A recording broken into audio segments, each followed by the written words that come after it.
With us now is Renee Daniel Flagler, and she's been on the show before, but she hasn't been on the show for this reason. Today, we're going to be talking about the fact that she's an author. Welcome to the show, Renee. How are you? I'm great. Thank you so much for having me. I'm excited to be here. I'm excited to see you again. So, Second Wives Club? Yes. Okay, tell us about this book. This is not your first book. How many books have you read? How many have you read? How many have you written? I have written about 17 books. Okay. 8 of them are romance books. I write romance for Harlequin under the name Nikki Knight, which is fun. And I have several books under Renee Daniel Flagler. Okay. So this book in particular, tell us about this. Why did you decide to develop this? So this is an interesting book because of the fact that I found out that 60% of American households are blended families. Okay. And I thought that was a very interesting concept. And when I looked at my own family, my not my siblings, but my husband and I have an amazing bonus son, not stepson, but he's my bonus son. My sisters, some of them have beautiful bonus children. And, you know, people are making these amazing, when you look at like the new normal and, you know, people have these amazing blends of families. I thought it would be interesting to do the story, but being the dramatic person that I am, the dramatic writer that I am, of course I had to weave in all kinds of great drama to make it really fun and interesting and add all kinds of beautiful flaws to the characters and to some exciting storyline. Since you've written that many books, do your friends sometimes see themselves as characters in your book, even though you've probably changed their name? Yes. So the funny thing is, people who I'm not even writing about are like, why are you telling my story? I had a friend of the family call my sister and was like, oh, she used my name. She's talking about me in her book. And she's like, no, she's just using the name. She's really not telling your story. So it's been funny. But people have often seen themselves in different characters, in different storylines. But it really isn't about my family or friends. Okay, it's really not. Shh. Well, I was laughing with you too. I said that I have been married 3 times. That was never my intention. You know, growing up in St. Louis, Midwestern, I always like, you know, you grow up, you go to college, you get married, you have babies. I was on that track.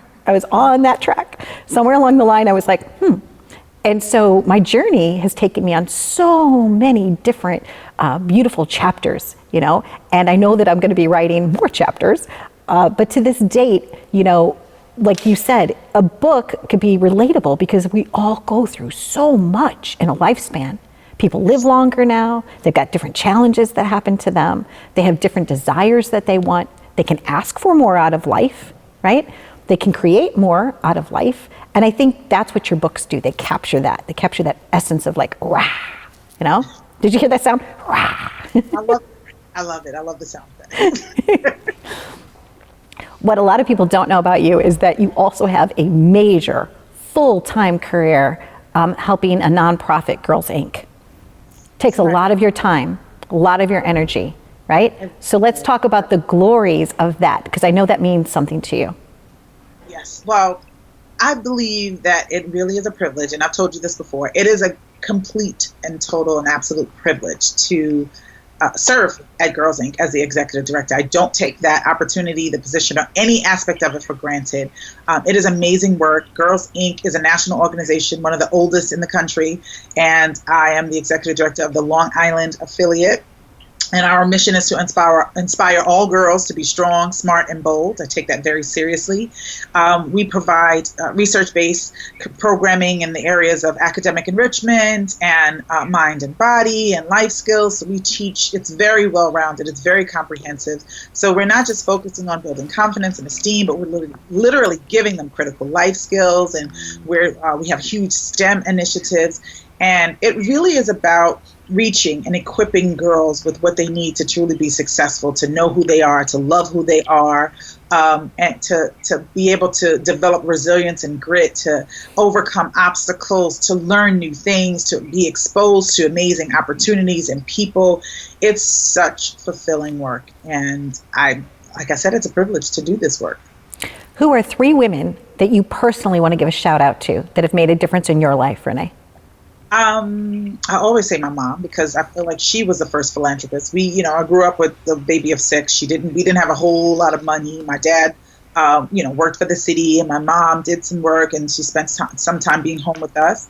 But she showed us how to give. She showed us how to be a community advocate. She showed us how to advocate for people. She showed us how to be a servant and be a leader, be a servant leader. So she's definitely one. And you know what? I have a new inspiration. Rihanna. Okay. I am digging Rihanna. Oh, yeah. I love her Get Back game. I didn't know. And now that I know, I'm like, you do it, girl. You do it. So she really inspires me these days with all the work that she's just been doing in community for girls. Just a huge humanitarian. So I love her. Lovely. And one more.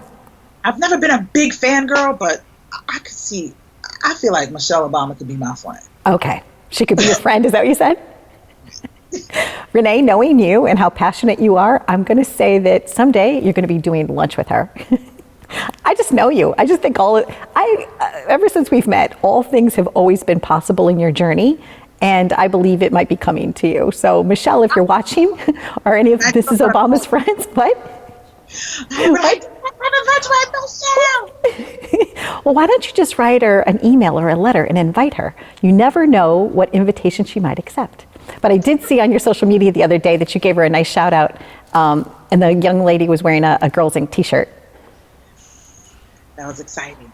On one of her stops on the Becoming tour, she was in Atlanta, and she featured one of the girls from Girls Inc. Atlanta at the end of her show. We shouted out why she was strong, smart, and bold. I screamed to the top of my lungs. I was like, shout out! Oh, we're laughing. Life is such a beautiful, wonderful journey, and I wish you continued success. And congratulations on all you've achieved thus far. And I know that the sky's the limit for you. And thank you, because you're making people happy in multiple ways. It's about bringing people joy and value. So you're great at that. Oh, thanks, Renee. Okay, happy journeys. I'll see you soon. Be well. Bye-bye.